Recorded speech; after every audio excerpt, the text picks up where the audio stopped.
Bonjour mon frère, ma sœur, j'espère que tout se passe bien par la grâce de Dieu dans ta vie.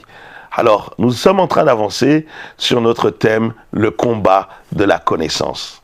Nous sommes au 4e jour et nous avons vu déjà 2 ou 3 justement adversaires qui combattent la connaissance. Nous avons parlé des forteresses, nous avons parlé des raisonnements, nous avons parlé des hauteurs ou des obstacles en fonction des versions. Et là, nous allons nous attaquer à un 4e adversaire qui veut t'empêcher de connaître la parole de Dieu, de connaître Dieu, d'acquérir la connaissance. Nous nous appuyons toujours sur notre texte de 2 Corinthiens au chapitre 10, du verset 4 au verset 5. Je vais lire dans la version second 21. En effet, les armes avec lesquelles nous combattons ne sont pas humaines, mais elles sont puissantes grâce à Dieu pour renverser les forteresses. Nous renversons les raisonnements et tout obstacle qui s'élève avec orgueil contre la connaissance de Dieu et nous faisons toute pensée prisonnière pour qu'elles obéissent à Christ. Donc, aujourd'hui, comme 4e obstacle, nous allons parler de l'orgueil. Il dit qu'il s'élève avec orgueil.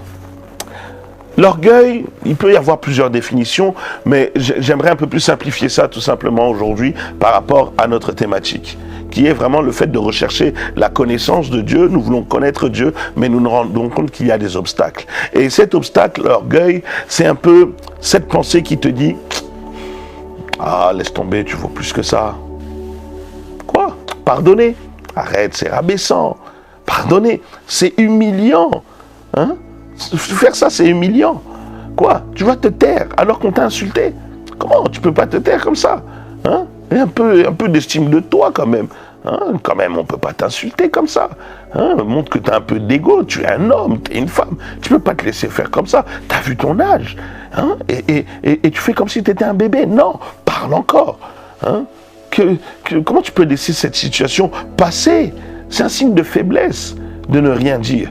L'orgueil, en fait, va vouloir nourrir ton ego. L'orgueil, en fait, parle beaucoup. L'orgueil est bavard. L'orgueil, en fait, elle va te faire croire que tu es alors que tu n'es pas. L'orgueil va vouloir te mettre à un niveau que tu n'es pas. L'orgueil va te faire croire que tu es au-dessus des autres. L'orgueil va te donner des galons, mais des galons en chocolat. Parce que c'est des galons qui vont te détruire. L'orgueil va te faire gonfler les épaules, mais tu n'arriveras pas à passer la porte. Mon frère, ma soeur, l'orgueil, c'est dangereux. C'est une pensée qui va te montrer qu'il n'y a que toi qui souffres. Vous savez, l'orgueil est subtil. Hein? Elle peut te dire, regarde, non, tu vois, il n'y a que toi qui souffres. Eux, ils n'ont pas souffert comme toi. Hein? Eux, ils n'ont pas galéré comme toi. Hein? Tu vois comment tu souffres là?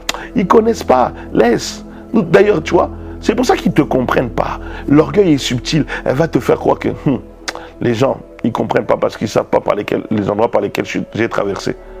Il y a certaines femmes, elles vont te dire, vous ne savez pas c'est quoi l'accouchement. Mais regarde le nombre de femmes qui ont accouché. Les femmes, chacune a son expérience de l'accouchement. Non, moi, l'accouchement, pour moi, c'était... J'ai failli mourir. Chaque femme peut te dire qu'à l'accouchement, elle a failli mourir. Mais à sa manière. Non, moi, l'accouchement, vraiment, c'était grave. Chaque femme peut te dire, moi aussi, mon accouchement, c'était grave. Donc, moi, j'ai souffert. Nous, on a souffert quand on était plus petits. Il y en a d'autres aussi qui peuvent te dire, nous aussi, on a souffert. En fait, l'orgueil va te faire croire que toi, tu as souffrance plus, tu as un master en bac, tu as un diplôme en souffrance, tu as un master en souffrance, tu es le meilleur élève de la souffrance. Mais c'est de l'orgueil de croire qu'il n'y a que toi qui souffres, de croire qu'il n'y a que toi qui sais ce que c'est la douleur ou la souffrance. Et je vous assure, l'orgueil est subtil. Cette pensée va t'empêcher d'obéir à Dieu en renforçant ton ego. C'est ça que l'orgueil fait. Elle te dit non, n'écoute pas ce que Dieu te dit. Toi, regarde, ne pardonne pas. Non, maintiens quand même ta dignité. Si les gens, ils vont voir que tu as pardonné, ils vont dire que tu es faible. Et toi aussi, tu regardes, tu fais, l'orgueil a raison. Vaut mieux garder ma dignité plutôt que d'obéir à Dieu. L'orgueil va te dire, tu n'as pas besoin de Dieu. Un jour, l'orgueil va te dire, regarde, c'est comme certains, ils vous disent quoi? Oh, pourquoi je viendrai à l'église? Tout va bien, j'ai un travail, j'ai une voiture, j'ai une belle maison, je suis marié, j'ai ceci, j'ai cela, tout ça. Est-ce que j'ai eu besoin de Dieu pour l'avoir? Non. Ben alors, pourquoi vous voulez que j'aille voir Dieu? L'orgueil lui fait croire que tous les biens qu'il a, comme il les a eus sans Dieu, donc pour lui, il n'a pas besoin de Dieu. Alors qu'il oublie que toutes ces choses qu'il a obtenues, Ok, peut-être c'est lui qui les a obtenues, qui les a produites. Il n'y a pas de souci. Mais le souffle de vie, c'est pas lui qui l'a produit. Qui a produit son oxygène ici? Personne. On respire l'air que Dieu a mis sur terre, l'air que tu as trouvé. Donc rien que pour ça, ça doit tuer ton ego, ça doit tuer ton orgueil. Le verset 5 nous dit, nous faisons toute pensée prisonnière pour qu'elles obéissent à Christ. Mon frère, ma soeur, l'orgueil, tu dois la rendre prisonnière. Cette pensée-là, cette pensée orgueilleuse, rends-la prisonnière à Christ. Non, tu la prends, tu la mets toi-même en prison. Vous imaginez, en début de semaine, on a dit c'est les forteresses qui veulent nous emprisonner. Mais cette fois, c'est nous qui prenons l'orgueil. On la met en prison, on l'enferme, on lui dit hey, tu dois te soumettre à Christ. Mon frère, ma soeur, tu as besoin, quand tu veux chercher à connaître Dieu, à entrer en relation avec Dieu, de prendre l'orgueil et de dire hey, je te mets sous mes pieds, je te mets en prison, je t'enferme. Tu n'as pas le droit de partir, tu n'as pas le droit de parler, tu n'as pas le droit de venir infester ma vie. Je t'enferme dans une prison qui s'appelle captif, qui s'appelle prisonnier, pour que je puisse obéir à Christ. C'est encore la preuve que ce combat n'est pas physique, mais que ce combat est spirituel, mon frère, ma soeur. L'orgueil, ce n'est pas une personne. L'orgueil, c'est d'abord une pensée.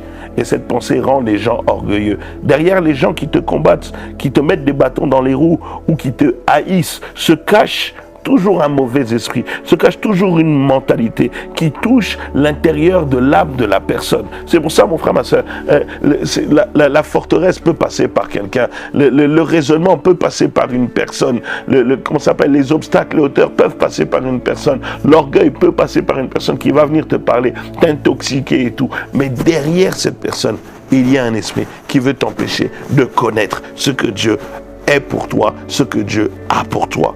Le problème, c'est pas mon frère, ma soeur, j'aimerais t'aider et pour détruire l'orgueil. Le problème, c'est pas ceux qui t'ont injurié. Le problème, c'est pas ceux qui t'ont maltraité. Le problème n'est pas ceux qui t'ont rejeté. Le problème, c'est pas ceux qui t'ont méprisé. Le problème, c'est pas ce qui t'est arrivé. Le vrai problème, ce sont les voix intérieures qui frappent à la porte de ton cœur, qui frappent à la porte de ton âme. Pour agir sur quoi? Sur tes réactions. Parce que lorsque tu réponds au raisonnement favorablement, lorsque tu réponds aux forteresses, à l'orgueil, aux hauteurs favorablement, ça agit sur quoi? Sur tes réactions. Et finalement, tes réactions t'éloignent de Dieu. Ton ennemi n'est pas celui qui t'a offensé, mon frère, ma soeur. Mais ton ennemi, c'est la voix qui vient frapper à l'intérieur de ton cœur, qui vient frapper à la porte de ton cœur pour que tu sois prisonnière de ses pensées, pour que tu sois prisonnière de ses émotions. L'orgueil frappe à la porte du cœur, l'orgueil frappe à la porte de ton ego et dit hey, c'est moi, laisse-moi entrer. Mais elle te rend prisonnière, tu deviens accaparé par cela. C'est pour ça, mon frère, ma soeur, renverse l'orgueil maintenant, élève la voix maintenant. L'orgueil ne te veut pas du bien, l'orgueil veut te détruire. L'orgueil veut détruire ta vie. Alors renverse l'orgueil. Dis cet ego-là, je détruis cet ego. Parce que même la vie que j'ai, c'est Dieu qui me l'a donné. Le souffle de vie que j'ai, c'est Dieu qui me l'a donné. Je ne l'ai pas produit de moi-même. Il me vient de Dieu. Cette vie que j'ai me vient de Dieu. Alors non, je ne céderai pas à l'orgueil. Mais l'orgueil, je vais la rendre captif. Je vais la rendre captif afin que moi, je puisse être sous l'obéissance de mon Dieu, sous l'obéissance de Christ, pour que je puisse me rapprocher de lui, pour que je puisse le connaître. Au nom de Jésus, toi, orgueil, quitte mes pensées, quitte mon raisonnement, quitte mes émotions, quitte mon cœur, maintenant, au nom de Jésus. Et nous disons Amen. Mon frère, ma soeur, chasse l'orgueil, chasse-le. L'orgueil est subtil. L'orgueil a deux côtés. Il te parle devant les gens et il te parle également en privé. Devant les gens, c'est facile de faire l'humble. Mais en privé, est-ce que tu es encore humble? Alors cette humilité-là, garde-la et détruis l'orgueil, renverse-la et que le Saint-Esprit puisse t'aider. Voilà, telle est ma prière pour toi en cette journée. Passe une excellente journée entre les mains du Dieu Tout-Puissant. Mais surtout, n'oublie pas que Dieu est un bon Dieu. Amen.